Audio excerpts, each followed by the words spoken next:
We're the waiters. Watch out for the window, they got here though. Okay, I won't keep everybody very long because it's kind of hot in the game room here. So, if you ever really want to feel pressure, try giving a toast to a speech communications professor. I mean, because you know he's going to freaking like, oh my God, you said so many times and you didn't make a hand gesture. Oh, you read your notes. Huh? So here goes nothing. It takes quite a beautiful man to be successful, have so many loving friends, have a fantastic relationship with his partner, a wonderful home, and through it all still be so incredibly sexy.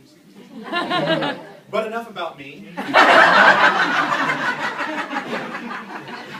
We are, of course, here to talk about Shane. But before I get started, I'd like to thank everyone for coming here to help me celebrate Shane's monumental accomplishment. I wanted to personally thank a few people in particular. First off, my parents.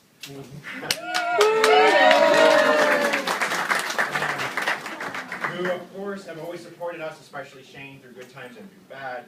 They've always been our voice of reason, and for that we thank you, and I love you guys. Also, where is Emily? Where's my assistant? Joe? That's Joe. Joe's.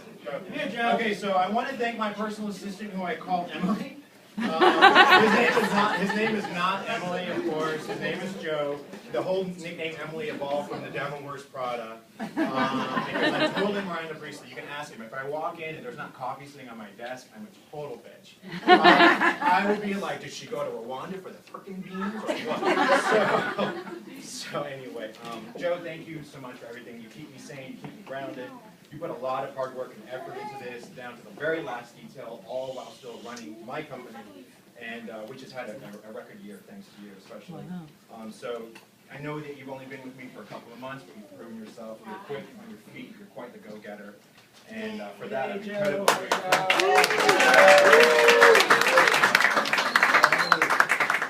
I know the future holds great things, and I'm sure it's going to be a great future for us. So thank you so much again for everything. Of course, now we turn to the man of the hour. For those of you who don't know Shane very well, Shane is an only child. His parents divorced when he was relatively young, and he was essentially raised by his mom. If you never had the pleasure of meeting Kathy Taylor, you missed out. She was an incredible human being, a true class act, an elegant woman who had such a level of sophistication to her. She only wanted what was best for her one and only child, and she worked hard to make sure that he went to college. And in fact, her not being here today is quite possibly my biggest regret for Shane, because she would be so very proud of her, and you, without a doubt, did her very, very proud. Shane is truly an accomplished person. How many people do you know can maintain a full-time job at the Public Defender's Office for 23 years? Wow. Also, simultaneously be an adjunct professor at 3 separate colleges, and also obtain a higher education, and most importantly, all the while keeping me happy. Because let's face it, if I'm not happy, I'll be very disappointed. So, how many people do you also know that can say that they have flown to Budapest, Hungary to speak at an academic conference, or that they pulled classified documents at the UN in Geneva just so that information can be included in his dissertation? This guy can say that he actually has done that because he has done that with me. I stumbled upon an interesting statistic that I wanted to share with you. When I say that I stumbled upon it, I really mean my assistant. According to the U.S. Census Bureau and the 2002 American Community Survey, 52.7% of Americans have some college education, but only 27.2% have actually attained a degree. According to the same survey, 8.9% have a master's and only 3% have a PhD. Wow. So when you take this into consideration and you look at those statistics, you listen to his life history, his academic research, his worldly travels, his dozen publications, all the rest of his accolades, he's quite possibly in the league of his own. But most importantly, and this is really, truly the most important part of this, all of it, is that I can finally say that I'm married to a doctor.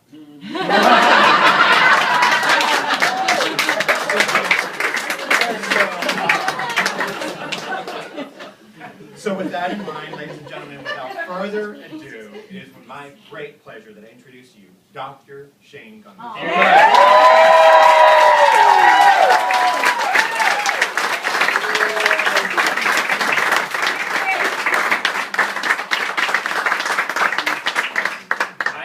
On top of the world. I've never been so happy in my life, and I thank all of you so much for being here to share the special occasion that it means a lot to me that you're all here, and it's somewhat of a reunion for me with many of you that I haven't had time for. We have maybe lost touch somewhat, but thanks to Facebook, I still stay in touch with quite a few of you. But you know, it's really something that Alex has become such a great speaker since we've known each other. It kind of puts me to shame. So anyway, I wanted to share with you something that Archimedes said. He said, "Give me a place to stand and I shall move the world." And I want to share this with all of you because my personal transformation has been to try to create social change. Ever since I was very young, I had this desire to make things different, and I feel bad for people who have to hide in society. This world is not, it should not be a world where anybody should have to hide, no matter where you are in the world. And I was very lucky to have my dissertation topic relate to that subject. And just to share a brief history of my life and how I came to this day, this special day in my life. I grew up in this area in Miramar. and my family were from this area. Many of them are here tonight. And my mother was a single parent who raised me to believe that an education was the most important thing for me. And she told me from a very young age that I will go to college. Now, we didn't have much money. She worked very hard as a secretary at the airport, and she was promoted to become an airport manager. But it was a tough thing for her without an education. She didn't go to college. And she had to compete with the people who had college degrees, and they wouldn't pay her the same amount of money. So when I went to college, she worked in the fitting room to be able to send me money while I was in college. At Marshall, she worked in the fitting room. So my mother cared so much about me and did whatever she could with what little she had to support me. And I wish she was alive to see this moment. And I'm lucky that my family, my Aunt Betty helped to raise me. She's here tonight. My grandparents were no longer with us, but a lot of my family members, my Uncle Bobby helped me get my first car so I could make it to college. My Uncle Eddie and Aunt Rosemary, they also have a bachelor's degree. I think he has a master's degree. So they were all encouraging. I have a very encouraging family, and I love them to death, and I'm glad that they're here. So I decided to work in the public defender's office. Many of you worked there with me, and I was able to work on a lot of injustices. You talk about social change. Fighting for these people who have very little, no one to defend them, the police practices that have been unfair to them. So I've been able to get involved with politics working there. Many of you know me. Through the 90s, I worked in a lot of the political campaigns.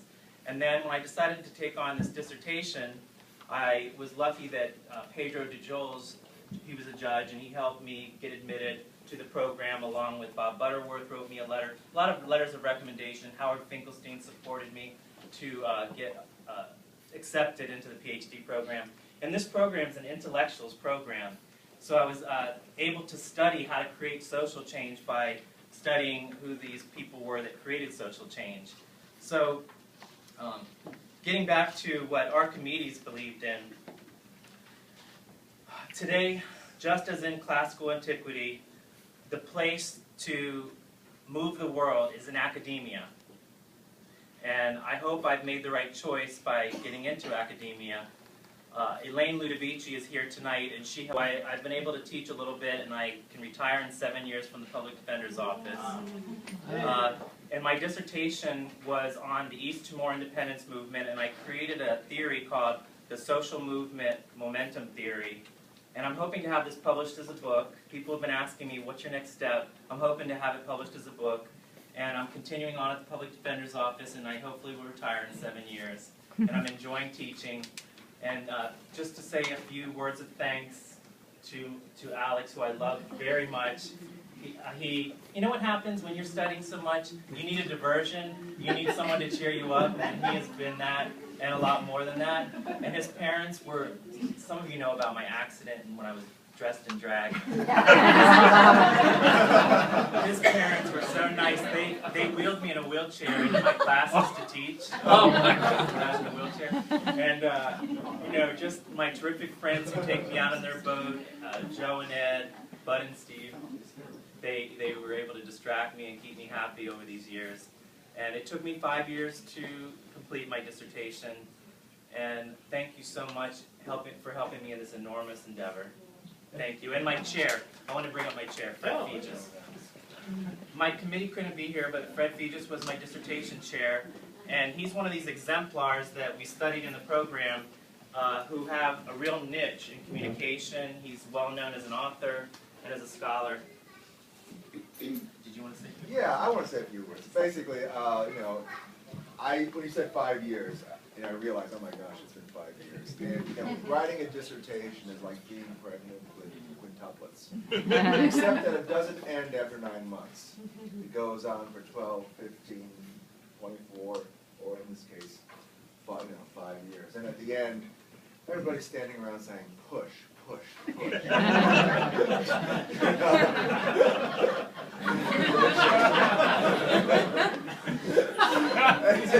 Anyway, you know,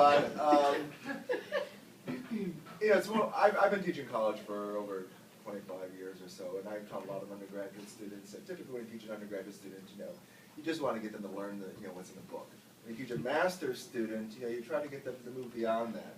Having a PhD student, though, is very, very different because basically you are preparing, training a colleague. Basically somebody who, when they finish, is really going to be part of your, I guess, world as a colleague. And so I really want to welcome you as a colleague.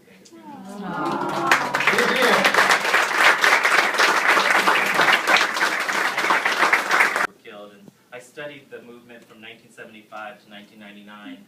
And I feel very badly for what they've gone through. And there was a lesson that came from it that the world has learned, and that story is going to come out in my book.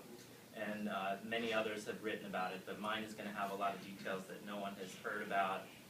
So hopefully I can share that with you and create more social change so that we don't ever have to go through what happened in East Timor again.